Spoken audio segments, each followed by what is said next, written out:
Okay. Are you nice and close? Excellent. Cool, cool, cool. So, hi everyone. My name is Akua Ofosuhene. I recognize some of you here. There's some people who are going to be hearing this online, and it is recording. Marvelous. Um, so I'm a dressmaker by trade, and I'm also a psychedelic medicine guide, um, and or sitter. And my story with psychedelics started really about 7 years ago in terms of as a healing tool. But the first time I had any of these kind of mind medicines was actually more like around 1819, Glastonbury Festival, MDMA. And got to really enjoy MDMA in the 90s, had no idea of the therapeutic sides of it, got to enjoy acid later on, no idea of the therapeutic sides of it. But like most people, as soon as I was moving into my late 20s, I stopped with all of that. And especially after I became pregnant with my son, I did what most parents do: you reinvent yourself, and you know, no more will these nasty things cross my lips. And that was my whole story until we returned. My son and I moved to Ghana for many years, and then we came back when my mother was ill 7 years ago. And unfortunately, less than a year back in this country, my son fell in with a local gang. They actually used to come and sell drugs around here. And it was really dealing with that that brought me back to psychedelics, because quite soon after my son fell into trouble and I was trying the things they tell you, you know, you should be more strict, you should have more rules there, you don't have boundaries, all of that sort of nonsense. I realized that actually I needed to become a new parent to the child I now had. The old parent I was not equipped. And the fastest way that I could find was through my research was psychedelics, in terms of being able to drop trauma fast enough to get the information that I needed to be able to parent him.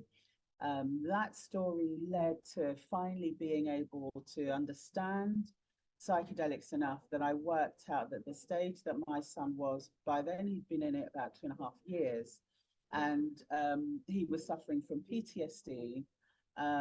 He was definitely showing all the signs of having been groomed into a cult-like situation. And my research led me to believe that the best thing would be MDMA therapy and psilocybin magic mushrooms. So that's what I gave him, and he took himself out of the whole gang situation. And then since then, sorry, um, but yeah, yeah. Then he has been able to take himself out the whole gang situation. And then the last 3.5 years, he's carried on working with psilocybin mostly in really getting over the trauma of what he went through, and then past traumas like losing his father when he was 8 years old, because all these things. He's now 21, he's going to be 22 this year. And so, really, with working with him, I started then working with other people, and have definitely ended up specializing, I suppose, in a way, with people coming from high demand religions, high demand gangs. They're the same thing I find when I'm dealing with people coming out of cults. I deal a lot with people coming out of prison who want to change their lives. And so they are like, almost like at the other end, where they've come out of a cult situation, but they're carrying so much stuff. So they're really needing to empty to be able to go on to the next step. So I've worked with some more people coming out of that situation, and then lots of parents, just like myself, who just need to become more than they thought they needed to be to deal with their lives in general. And over the years, I started to, at first, I was very gung-ho, psychedelics for everyone, psychedelics for everything. I still kind of think that, but my only caveat is that we kind of live in a world where it's very easy to just, this is the next thing.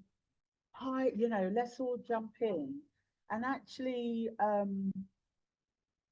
we have to have discernment. So I think for me, most of this talk is really about understanding a lot about the stages of working with entheogens, so you can have discernment in who you're going to choose, where you're going to get your medicine from, certain types of circles, because there are retreat centers opening up all over the place. So knowing the kind of questions even to ask, and also understanding that at any point, even if somebody is handing you the medicine, if you change your mind, to get up and leave. I think there are some basic ground rules that hopefully we shall go through today that will help everyone feel like, yeah, I can go anywhere in the world, speak to some people and know if these are the people I want to work with, or no, thank you, I think I'll go somewhere else. So the first thing in approaching any kind of medicine is really looking at what it is you want to drop in your life. What is it that you want to let go of? I think sometimes when we're coming up with the question for the medicine, we can almost kind of lie to ourselves, and suddenly it's the kind of, what is my purpose? We can get a bit airy fairy. But I think even when these questions of purpose come up, or questions of I want to communicate more with my ancestors, there is something concrete that we're unhappy with at the base of even that question. And so it's really kind of handy to find ways of paring that back to, where am I unhappy? Where am I unfulfilled? And not to feel bad about that you've ended up at whatever age feeling unfulfilled or unhappy. It doesn't really matter. Yeah. Mhm.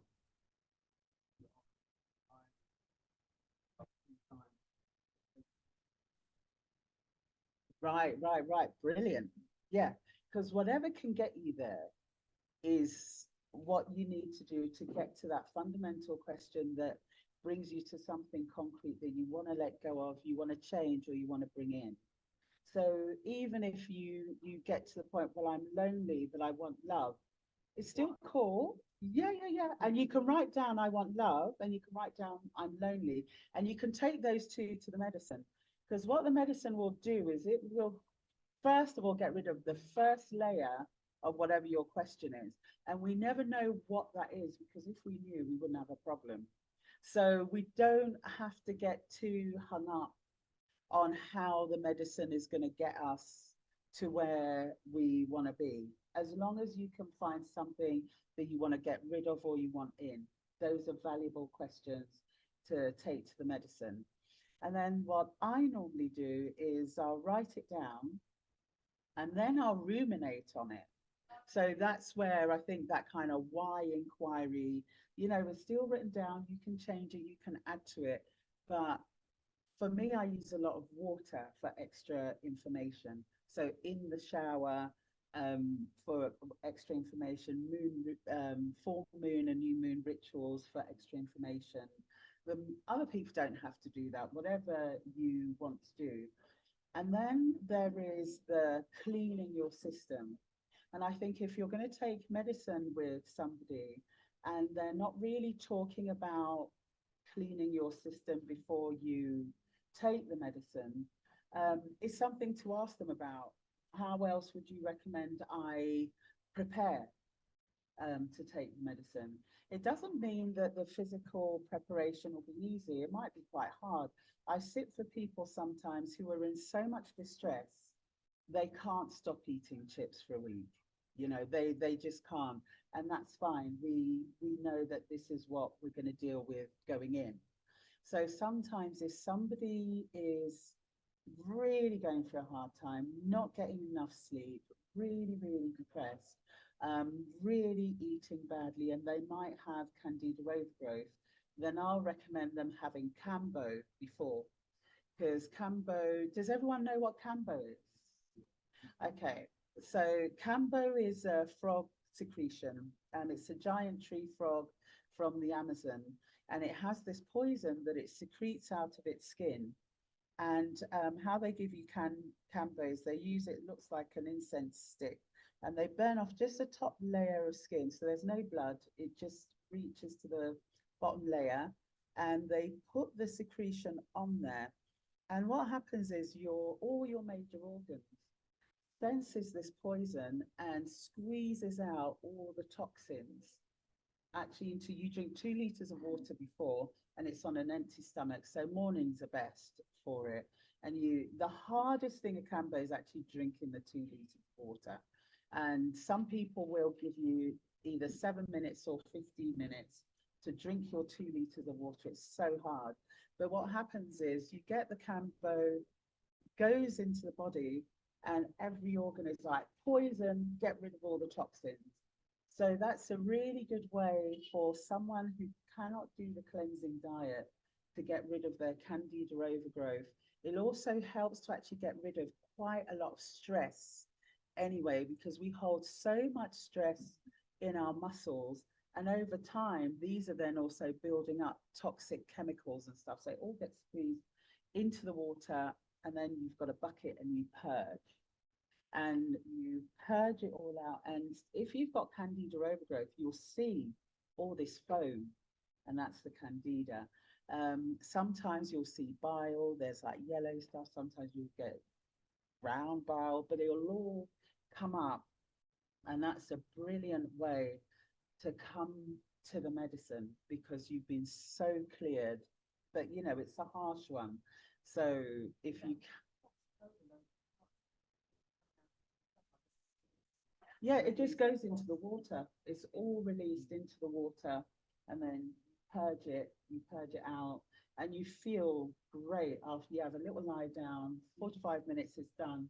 And the first time I did it, I walked out there and I was like, la, like I'm floating as I'm walking, and there was no chatter.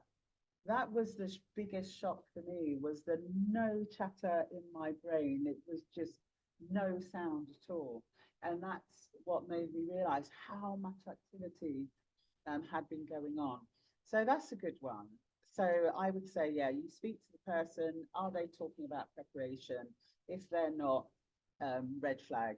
If they're talking about, oh, your issue sounds really hard, so I think you should take double, red flag.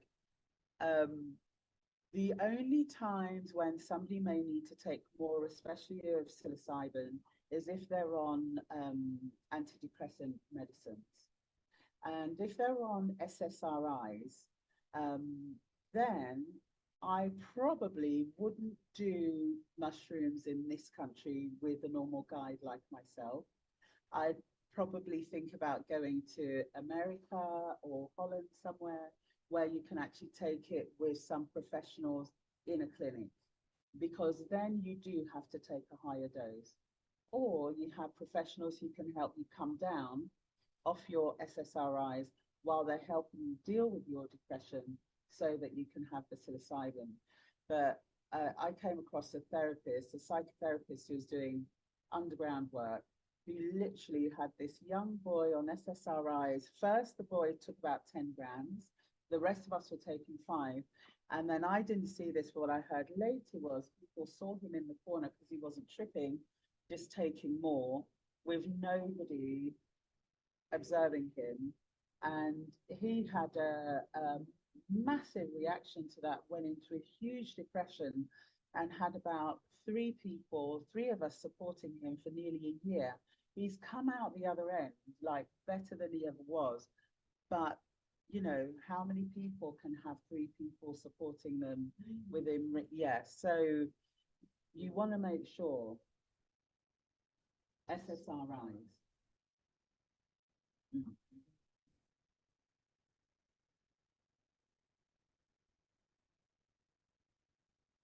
So that part, I don't know what these clinics actually do. So, like at the moment, I'm going to be working with a relative who's actually now having a psychotic break, and she wants to take the mushrooms. And what I've said to her is, not yet. If we were in Ghana, to be honest, if we were in Ghana, I wouldn't be frightened.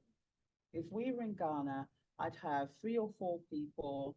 We would be out in the bush, or we would be by the sea, and we would be there for maybe a month to work with her. But this is the UK. I've got to work. Everybody's got to work. I wouldn't risk that over here because um, really somebody like that you need to be with day in, day out, seeing how the ebbs and the flows are. Someone who's really depressed, very often they're not sleeping. You want to deal with the sleep first, because as their sleep gets better, actually their depression will start to go down. So the psychedelics are not always the first thing to go in with, but if you can pay attention, or if the people you're speaking to are asking the right questions to really see where somebody may be within their medication, what the root of their trauma is, what their fears are, what their paranoia maybe, because even that can't be ignored. Somebody, they might be what we say mad, but what they're paranoid about is still worth paying attention to. There's information in there. So that's the kind of stuff that I think, even with a normal guide, you want to ask them to make sure they have an idea, because someone can take medicine and during their trip, they can display things that are like a psychotic break. You want to make sure that whoever's sitting there actually understands the arc of the medicine to be able to really hold space for somebody like that. And you want to know if they've experienced that kind of thing before.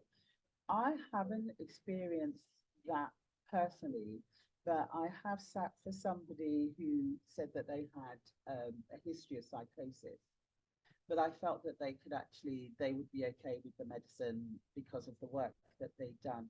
And they did have a very different trip to almost anybody I've ever sat for before. Like, he was dancing around the room, very shamanic. He went to a very deep place, very, very deep place. And my whole job was just kind of move way, let's get that chair as he's swinging around, and trying to be also kind of a bit invisible so that I wouldn't be interacting with what was going on. But I knew whatever was happening, we had 4.5 to 6 hours. And I think probably because of his past issues, he was actually tripping for like 7.5 hours. But it all came to an end. It wasn't, but if you're inexperienced, you might think, shit, that's 5 hours and he's still going. And then if you start to get angst, you're so enmeshed during the time of somebody's trip as guide and a person tripping. So we are getting information from each other. So you definitely want someone who's confident about what they're doing, who's not going to run off, but also hopefully somebody who thinks, this is a bit out of my comfort zone, what I know, let me call an ambulance. You don't want someone to be so gung-ho they're going to leave you when you need help. So the intention setting, the preparation of the body is really important. The best kind of preparation of the body, I think, is the biggest thing is trying to get rid of candida overgrowth, because that will stop you from tripping, but it won't stop you from MDMA. It's a yeast infection. Yeah, it's a parasite, really, isn't it? Yeah.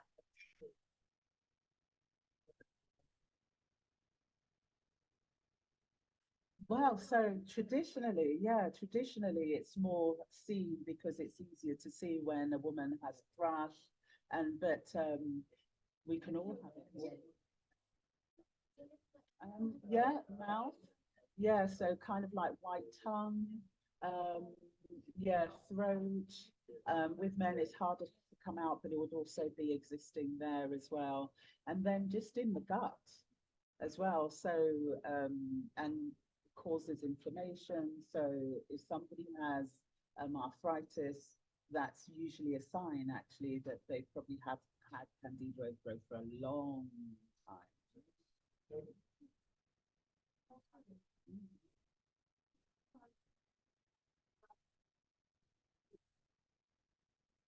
Oh yeah, there's a brilliant book called The Candida Cure, and she's amazing because she goes through being diagnosed with MS, unable to walk in a wheelchair, and just by dealing with her candida overgrowth, ended up walking and all MS gone after being told MS is reversible. But it's just stubborn candida that's grown and grown and grown, and you've ended up with all this inflammation in the joints and stuff, and it also affects the brain, and because you end up with loads of candida in the brain. So yeah, yeah, we've. Mhm. Oh, SSRIs are a group of antidepressive, yeah, drugs. Yeah, they're serotonin inhibitors, aren't they? Yeah, yeah, and they work on the same receptors as the psilocybin. That's why, yeah, if you're being monitored by somebody, you might need 10 or 15 grams, where somebody else would only need 5. But I would say that in the UK, if you're using an underground person like myself, to be really honest, because I would probably say no, there's other things I would prefer for us to do for you to be able to come down and possibly come off before working with the mushrooms. But I think MDMA can still work with SSRIs. I think so, but I'm not sure. But I think they can. I know they. Mhm.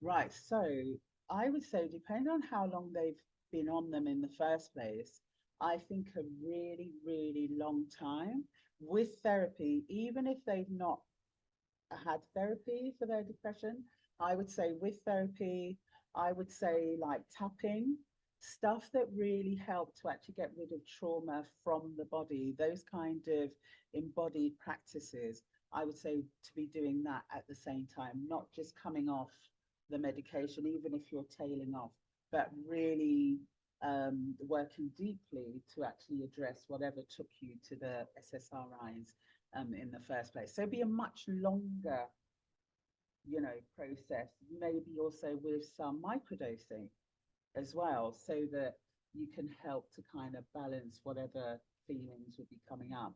And I often recommend microdosing anyway to anyone who's finding it hard to cleanse, change their diet as they're moving towards the medicine. And also microdosing for post medicine, because depending on what you took to the medicine the first time, as I said, it's working on the first layer first. So other things will come up. And sometimes, I mean, I would say if you've got a particular issue, to think about it as maybe a 1 to 2 year process to work all the way through to what you would say is now gone, because it's layer by layer by layer. And by concentrating on it, you can see the changes as they come through. For some people like you who've heard me speaking for a little while now, you know that for a long time when I would go for the medicine with I want to lose weight, one time the door shut in my face. It was like, go away with your nonsense. Constantly, constant. And then it would be like, so now what are we doing? And I'd have to come with my other issue to the medicine. And it's only really been in about the last year when I could connect up that the overeating was connected to time and was connected to my money. It was like the medicine was a little bit more able to give me some more information, but it was still, we're not wasting too much time on this. And it's really just been now in the last 2 months that finally it's given me the formula that would work, that wouldn't be in the trauma that makes me want to overeat would not be involved in stopping overeating. It's taken that long of working with the medicines. And so I also microdose, because I'm also kind of like, I trust you, medicine, I trust everything you say, but I also know my mind and I don't want to go back there. So I microdose as well to make the ease of, I mean, the last time I had the I want chips was actually outside of here last month when we had a big blow up between our landlord and one of our ladies downstairs. And when something bad happens, I become really calm. And, you know, I dealt with him, I dealt with her, but afterwards, I got this horrible feeling. And I was like, what is that? And I thought, oh, okay, I'm seeing something I've never seen before. This thing, when it happens to me, I'll get some chips, I'll get some bread and butter. But this time there's been a gap and I can feel this unhappy creature that is like, why did I have to? And I remember I was walking up and down this street because I didn't know what to do. And then I went and bought soup because then I was like, okay, no, I haven't eaten for a long time. I do need some kind of sating, but I'm not going to have chips and I'm not going to have bread. So I went in there and they had a vegetable soup. I had my soup. And I was like, oh, wow, I've made a breakthrough because I've seen this thing. And it was like, okay, so I carry on with my microdosing and my changing of my diet step by step by step with my microdosing so that my mind is on track and I'm not going down any dodgy food relationship kind of thing. Did you want to? Yeah. No, no. No, I mean, psilocybin has been, but it's not used really by ordinary people. So medicine men and women, they will use it and they will actually go into the spirit world to get information and diagnosis and commune with plants and bring that information back. But how like a spiritual herbalist works on that side is very much not something they talk about with their clients at all. You know, there's this wall, you go to the person, they give you the medicine, they do what they do, and it's done. But so those people know about, there's loads of psychedelics in Africa, loads. There's hunting psychedelics. So you'll meet people, they're like spiritual hunters. They hunt for animals, but they use psychedelics, they use different practices. There's warriors who very often work for kings and also for government leaders. And some of them, they've got their suits on, but they've got the medicines that they take so that they can see the energy that people have got when they're coming towards them. So there's loads of medicines in Africa. But normally what happens like in Ghana, so I'm going over soon, and there's some people I know want to meet. And so I will be going with this is my medicine and this is what I can do in the spiritual realm. And someone may choose to tell me a bit more or not, you know. And some people I've heard they'll come and try and test you in a dream to see, okay, how strong is this person? But actually, dream warfare is really easy. It's not even, it's easier than someone trying to attack you in real life. It's totally different. But so there's lots of different ways in which um, they yeah, these kinds of medicines are used over there. So when I go over, I'm looking forward to learning a lot more about psychedelics from that side. Iboga is like, for me, it really is the daddy of the psychedelic medicines. Definitely for that you have to be very discerning because your heart can slow down to a stop. There's a woman in the UK with an amazing protocol that the medicine gave her, which is that you have to do iboga, you have to do Kambo at least 3 times before she will take you to the carpet. And then she also does body testing of herself and you. So if she does a body test to work with you and her body says no, she won't work with you. But yeah, iboga, brilliant for ending addictions, for changing. In Gabon, they use it very often for changing your luck. You know, somebody who's maybe had 3 deaths in a row in their family and then they've lost their job and all this stuff.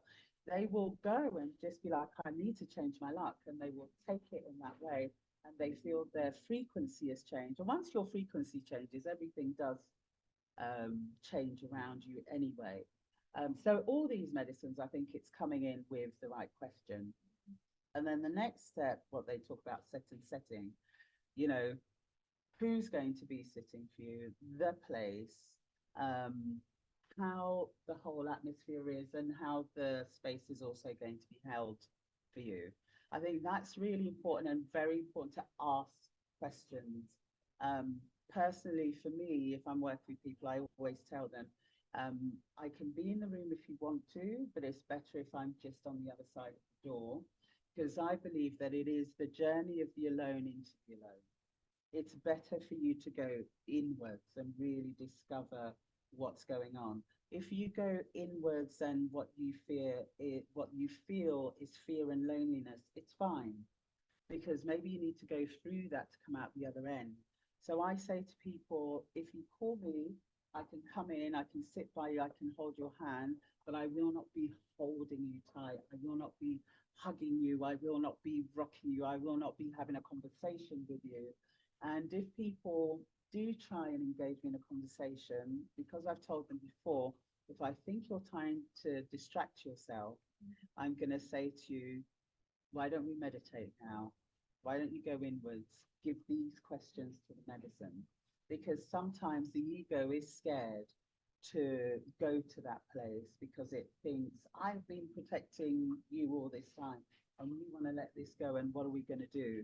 So when people know that, because you're not so gone, it's quite easy for people to kind of rest, go back to the breath, and just really, really chill. There are people nowadays who do a form of therapy where you're on maybe 3 or 5 grams of psilocybin and they're talking to you. Personally, I really disapprove of that. Personally, I haven't been shown anything working with the medicines that says that the medicine and you need a third intermediary. That's my personal belief. Don't do music either, because I think similarly with my interruption, this is your journey into you. The music can help. Sometimes, though, in a trip, you might need a frequency. I think that's different. But I think for me to come in with a playlist that says gentle, gentle, let's rise, let's come down, that's trying to be prescriptive. Maybe your trip needs to be mathematical, and doesn't need this bloody music going. I mean, I had one trip one time where I was jazz on jazz. And oh no, I was there for, I don't know if it was 5 minutes or 1 hour. It was too long. Whatever it was too long, of all this changing of music. And then I think it might have been, it wasn't really the mushrooms, but it was like something like the mushrooms was like, throw the phone away. But I was clever enough not to, out the window, just moved it and carried on. But I think, yeah, I think just be. Yeah, that's with a little bit of light, so you're not completely, and to learn how to breathe. So if you get uncomfortable, I've always found that being uncomfortable, or the start of what feels like a bad trip, if you breathe and you ask medicine to show you another way, it tends to show you another way. Like, and one of the most beautiful ones was someone who was so frightened. So we did it in the daylight because she was that scared. And then on her bed, all of a sudden, this shard of sunshine came in through the window and was exactly down her body. And I'm in shadow. The rest of the bed is in shadow. She's got this huge shard of light. And then she starts laughing. And all she was seeing was her tormentor as these historical baddies like Hitler, but they were about that size. And she saw how humorless they were. And the whole trip was like, Hitler had no sense of humor. And she was just going through all these people. And by the end of it, there was just such a release of seeing this person who actually used to tell his followers that he was the wind. So if they felt a breeze, that was apparently him watching them. You know, he'd really got into their psyche, and all the medicine did was make her realize how ridiculous this person was. So I always think if you're scared of the trip, it's normal, but you don't have to worry. The medicine will let you go through, and anyone who wants to interfere with your trip, I think, no, no, no, it's not the other person's space, it's your space. And all they're there to do is make sure you can go to the toilet and move things out of the way so you don't hurt yourself. That's really the only thing they need to do.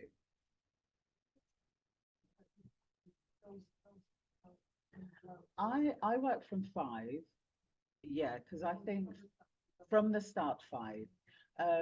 If somebody is maybe so nervous or so just starting to be depressed, I might microdose them first and then do 3, and then microdose them again on the other side as well.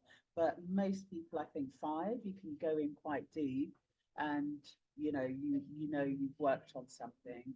I mean, MDMA is kind of different no matter what the issue.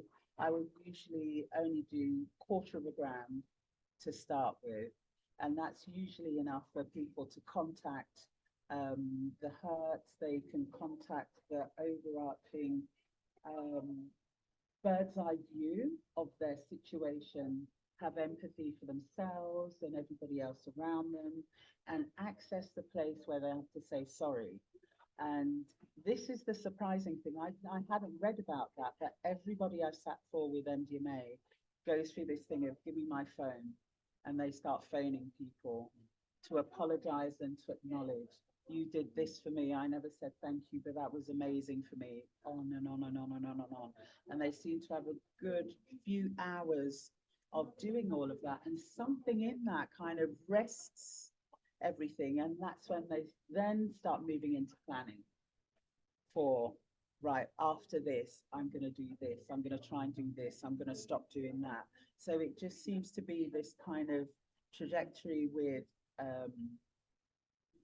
the MDMA. So I do really like that for people coming out of gangs, coming out of prisons, coming out of situations where they feel like maybe they were the abuser, those kind of places, so they can really make those kind of shifts. And then working with the psilocybin so they can do some other deep work on their own internal kind of like traumas and stories as well. And then I think coming out of the trip,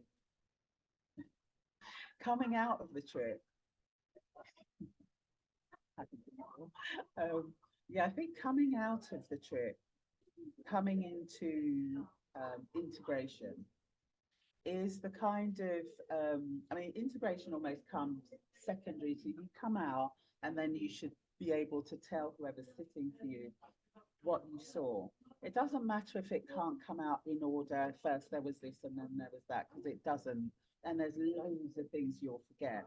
But I think when the space is held well and your preparation's been good, you get so much internal changes. You can really relate what the changes are and how you see things a bit differently now. And that I think is really valuable. Um, I like people to eat while they are saying how they were tripping, because I think then you're not trying to remember so much, you can just let it flow. And also you haven't eaten since last evening, you've had a whole night, and then you've had 4.5 to 6 hours. So letting you at least have something to eat while you're relating to this, you're starting to get sated, and you're revealing your story, you're getting answers to some of the questions, you're getting answers to why you found yourself where you found yourself. And that's really valuable. Um, and having someone who can bounce your things and ask you questions is really, really valuable. So it can be a partner, like, you can kind of talk things out, and you can have a partner or a relative um, who can really be there for you to ask those questions, but not impose too much. of what they think, not at that stage where you're saying what your story is. A bit later, after saying everything, after spilling your guts, and then trying to sort out, okay, what does it mean in relation to the question that you went in with? I think this is where the person who sat for you can start to offer tips on not so much what it means, but what you can do going forward, how to interrupt old thought patterns, how to remember some of the things that maybe the medicine has now told you to do. So what I do is I like to end up with a list called the work. And that's what I put on the inside of my bedroom door so I can see it every day. Because what I find is like you can come up with maybe 5 things and it's like, this is so clear that this is what I need to do. I'm never going to forget it. It is not true. As soon as the new neural pathways start to grow over, if you haven't got your 3 or 5 things written down, you forget them. You forget them so quickly. But when they're on the wall in front of you to see every day, sometimes you can become a bit disconnected, but you know that thing there that was, I don't know, definitely um, forgive whatever every time they say whatever, whatever it is, every time you see it, because you know that came out of that last trip, and this is part of my healing on this story that I'm trying to sort out. So that's why I say it's not a one and done. I think if you think of a healing journey, each time you sit with the medicine is just another stage in that. Some problems are a one and done. I've seen that before where somebody will go in with a problem and they'll wake up and it's gone and there is no work. That question, it's like that file has been scrubbed, but most of us, it's a layer that's come off. And so MDMA is it's made in the lab. It's a chemical that they put together. Um, so, in terms of, well, so all of them are mind medicines. So all of them will help your mind be better than what it was. But MDMA is really good for that overall vision of your whole situation. It's a real heart opener. You feel love for yourself, yeah, and to yourself. So LSD is an interesting one because I find it really good for productivity if by microdosing. But I think that's also, there's a guy, I can't remember his name now. He used to do super high dose LSD for spiritual work. Um, I've never tried LSD for spiritual work, but I definitely think it's very expansive in a different way to mushrooms. I definitely find LSD is expansive for the cosmos, for understanding the maths. Yeah, yeah. You can definitely connect and talk to the mushroom. Whereas with LSD, I've never felt like there was a presence. But then this guy, I wish I could remember his name, he's written loads of books about his experience with high dose LSD.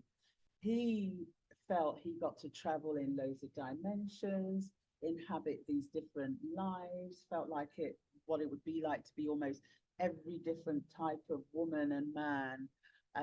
Felt like he'd really reached as close to God as you can get. And then the medicine said to him, no more. You can't come back here.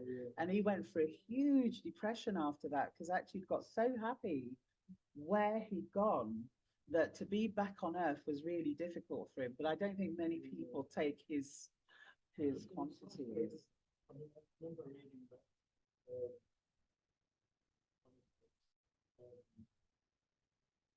Use, yeah, that's what in Gabon and places, that's what they use Iboga for. They talk about it as the medicine to help you see the ancestors. When I took Iboga, it's so funny. I don't know why. I think it's because it's very early in psychedelics. I really didn't want to see my son's father who had died because I thought if I saw him, it would bring up so much grief then I would have to go through the grief again. So I remember going in just like, please don't let me see Rob, please don't let me see Rob. But then what was interesting was quite soon into the trip, I saw this woman coming up the road. I thought, oh my God, that's Auntie Mercy. And she died about 3, 4 months before. And she comes up to me and she just goes, when you get back, tell your mum death is not like she thinks it is. It is so not like she thinks it is. She was like, don't forget. I was like, I won't forget. And then she turns around and goes back again, turning back to kind of go, bye. And I'm like, oh, like I thought if I saw a dead person, they might have something for me rather than go and tell your mum. But now my mum has passed, you know, I was only just making the connection now. I wonder if that's also one of the reasons why she made such peace with when she got her diagnosis. Like my mum's first thing was calling everybody. Yeah, they're saying I've got 2 years. Yeah, yeah, yeah. So yeah, if you want to see me, you better come over. You know, that was her whole thing. And I sometimes I have thought before, she went so quickly. She didn't suffer for long. I think she left all of her children in quite a good state. She definitely, I mean, she microdosed as well. She definitely made peace with the transition from here to the next place. Definitely, definitely, definitely. So there was something of a fear that definitely was. I remember I was microdosing Iboga and I had a really difficult person in our shop. We always do cooperative shops. And we had a really difficult person. And I knew I had to go in and deal with this thing as like the cooperative leader. And I'm sort of really nervous about it. And then it's almost like a voice on my shoulder. And it was like, for fuck's sake, he's taken half of the fucking shop. Get in there and sort it out. I was like, oh yeah, of course. And so sometimes I find if I'm microdosing Iboga, it can be like that. You know, it can be that sharp. And then other times it's just a gentle other voice that's just kind of helping along. And yeah, it can just be like a little ally. I mean, I remember in that conversation, you know, I had to go in and my voice was still quite small because I was intimidated. I was literally intimidated by the fact that literally overnight we went back in and he'd taken half of the shop and built a table into the ground of the shop and thought it was fair. And I was actually really quite scared somehow. But with Iboga, kind of, you know, I had to go in and just kind of like, it's just not fair and it's not right. And we're just not going to have this. So if you take it down, having a sub-perceptible dose. Yeah, yeah, like 1/10 of a gram. Yeah, which is brilliant. I find microdosing almost anything is brilliant for sorting issues out. I find that really good for sorting issues out. Going for an interview, having a difficult conversation. I find microdosing is really, really good because it's almost like for your good. You're in the zone of your highest good. And so you have the confidence to say or do what you need to do, and you don't have the fear of the pushback. So the pushback can come, but you're so embodied in the stance that you're taking that you can, and you still got to move it. You know, you don't have to crumble.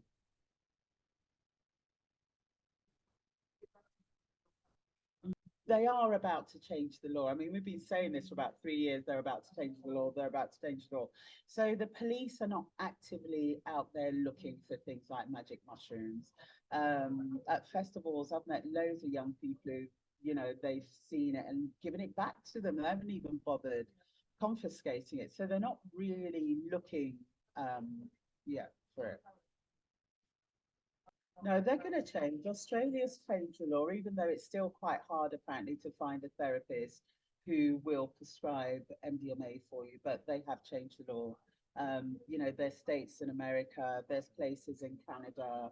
Yeah, so, you know, things are changing. People are looking at what it's doing to the economy of Jamaica, what it's done for Costa Rica. You know, places want to jump on board, and I think, and there's now a European yeah, they've got this group of experts to come up with the ethics and all of that, which are all the things that you have to do. I mean, and I've always been very, very vocal and public about that because I do believe that parents have the right to do the absolute best for their children, regardless of the law. And even at the time, I told the police who were helping me what I'd done. And I told social services because actually I kind of thought I would be arrested and then I could go public and other parents would know there's something you can do. But anyway, the medicine obviously had a different path because the police were literally like, well, I'm so pleased he's home again then. And that was that. And social services were almost exactly the same. Oh, so can we close the case? Like nobody was interested in terms of having me arrested or coming to monitor our house or anything. No, they'd heard of it. I actually, yeah, it was a positive, yeah. You know, I think in the grand scheme of the world we live in, the story of black boys and gangs sells a lot of papers, makes a lot of people scared, and they want that to be the narrative that doesn't change.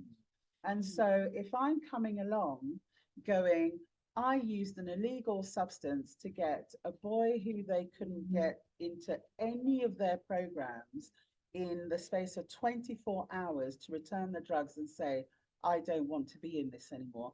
No, no one's going to arrest me because they know every parent going through what I went through is going to be like, okay, son, who do you know who can get me the magic mushrooms? Forget the heroin, forget the cocaine. This is what I want. So I think it's really comes down to that. That's why there was absolutely no official anything. In a way, but it was also, I was just looking for what's effective. And what I saw was it was the only thing that was effective. I couldn't see, you know, I mean, they have, I was saying to somebody recently, they have these schemes for hard to reach communities. And I remember one of them actually saying, yeah, but he doesn't look like he's going to be engaged in our scheme. He's hard to reach. You know, if he was going to be engaged in your scheme, he wouldn't be hard to reach. And that's unfortunately the situation. But I think people, parents, anybody, you have to take your health into your hands, you know. Um, I mean, to be honest, I think if we look at indigenous cultures, they women are taking mushrooms while pregnant. You know, it's all the way through. The people who use Cambo, they will use Cambo a lot on teenagers because teenagers are a pain wherever you are. You know, I'm looking at the whole family dynamic. That kid is reacting really well to what's going on. Parents, you want your kids written up, you start microdosing, you start working on yourselves, you will be able to change your whole family. So I don't, I like, I will not work with somebody else's child. I'll work with you and you work with your child. That's how I see it. I think these things have to come back into the family. These are medicines that we don't, in a way, want to be in the hands. I mean, it will be in the hands of the government. I say let the government do what it wants to do, and then you in your home, you do what's right for you. And that's my personal. I think be as cautious as it is within you. And some people have a higher tolerance for danger than other people. So it's all, you know, probably if I was born in America, I might be one of those who's kind of, oh, it's my right to keep a gun. You know, I don't know. I just feel like we take back your power. Of course, deal with the consequences on the outside and use a bit of magic so the outside isn't, you know, trying to get you. Yeah. I think as a parent, the first thing is to work on yourself first. Then you will know how to navigate your world. Because only you can know how to navigate your world. But you know, not medicate the kids to deal with their bullying. I think you do something to you, you'll know what to do with your children. And I think in all of this, even with the medicine space and discernment, it's really, for me, it's back to kind of like, you know, if this feels a bit fishy, I'm not going there.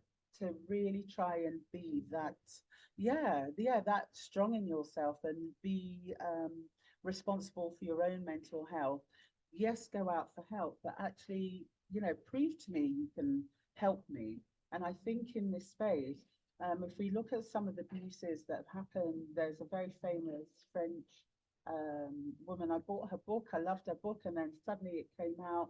You know, she had one of her clients end up almost a slave for her for years, cleaning her house, washing her car, all this kind of stuff. Even the Psychedelic Society of the UK, the guy who started it, like the only way we can stop this kind of stuff is for people to really know what it is for them going in and not to give over their power to somebody who's standing there. And then there are people in the psychedelic space who are also, someone goes to them and says, I attended this ceremony, this happened to me, I feel uncomfortable. They're being silenced, they're being told, don't say anything because you're going to ruin it for everybody. And I think, bullshit. You know, if people are doing things in ceremony that they shouldn't do, and I've heard people being very vocal, saying to people, you know, I'm in there, I'm going to instigate a crisis and all. It's like, if people don't know enough about what should happen, then these kinds of people can suck you in and try and abuse you. So I think, exactly. Yeah, yeah.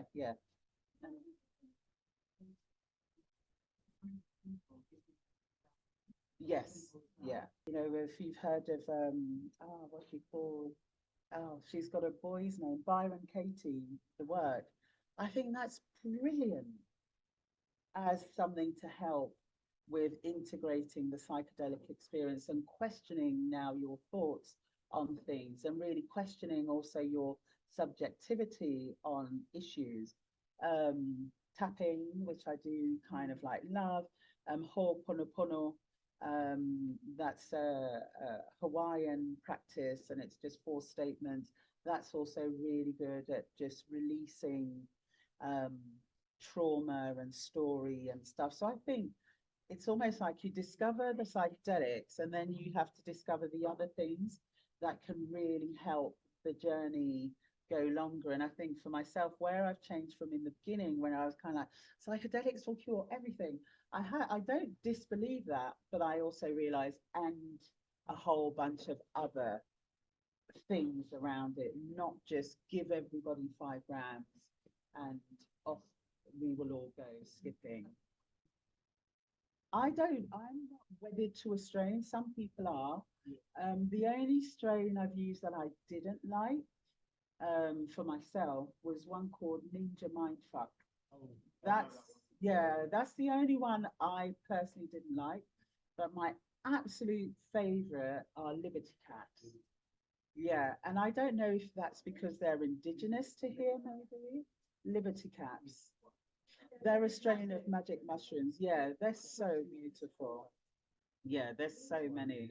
The Liberty Caps are really tiny and they're beautiful, but almost everything else I found has been okay. Golden Teacher is really nice. Melmecs are very consistent. Amazonians very consistent. Yeah, I find with magic mushrooms, nearly all of them are.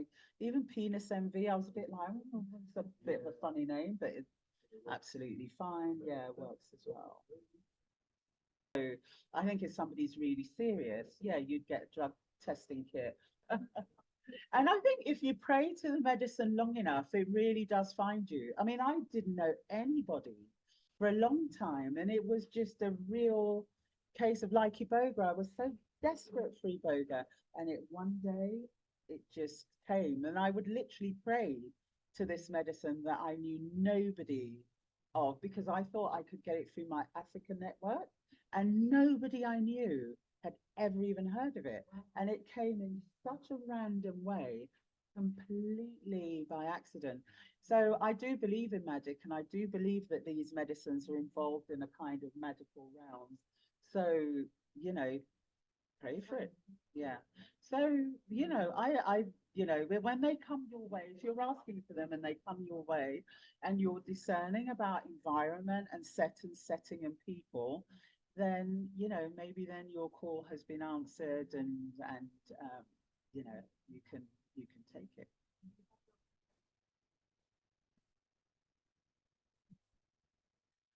It's really weird with difficult trips and hard trips. There's some of us here who kind of like follow Kalindi and the stuff that he talks about and super high dose.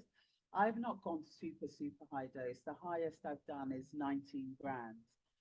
But I haven't been to any rounds where I'm fighting any creatures.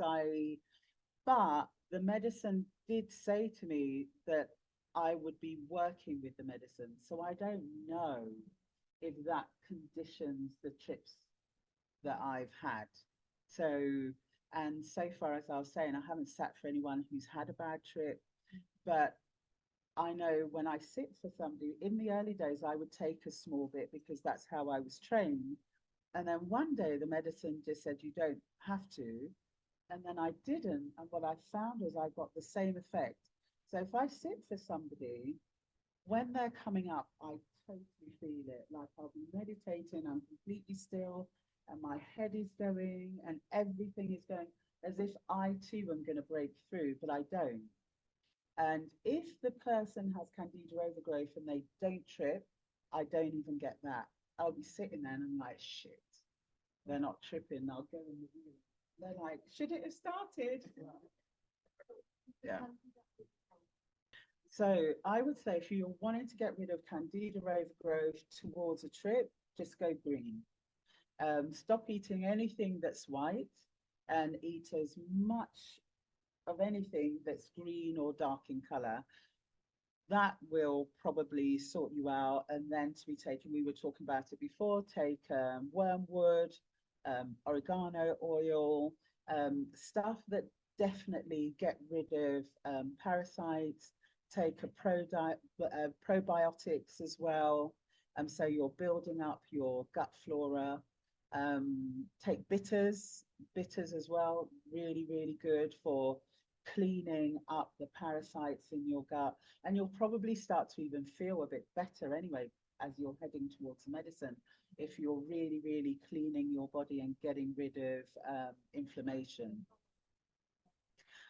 I mean, they say 21 days is a good. When I had candida overgrowth, I did 21 days. And it was so funny. I think if it hadn't have been I couldn't trip, I wouldn't have been able to do it. But the prospect of never being able to trip, I was so able to do my 21 days. And when I went back, I did 3 grams, was able to trip. And so then I knew that it had at least reduced. Yeah. It was when I was going up, and it was so expensive because I did 17 grams, didn't trip. And then I went in again, 18 grams, thinking maybe I needed to go up, didn't trip. So that was 35 grams down the drain, and then did the diet, cleaned up the system, and then I've been slowly going back up again. Yeah, you got to cut out dairy, you got to cut out carbs. There's no green dairy.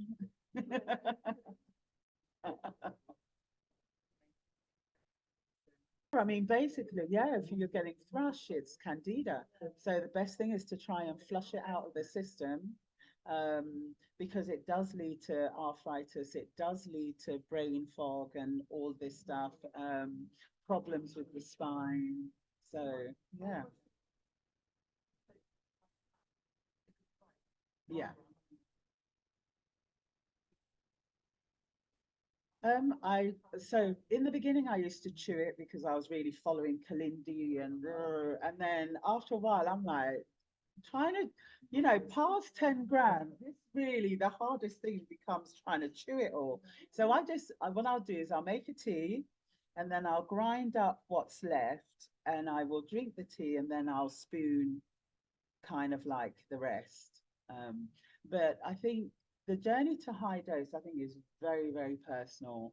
And yeah, it's like even with the people I know who do high dose mushrooms, we're going to such different places. I don't really know what's going on with high dose. I can't say I have a real, because I'm finding what's happening with me is very, very personal.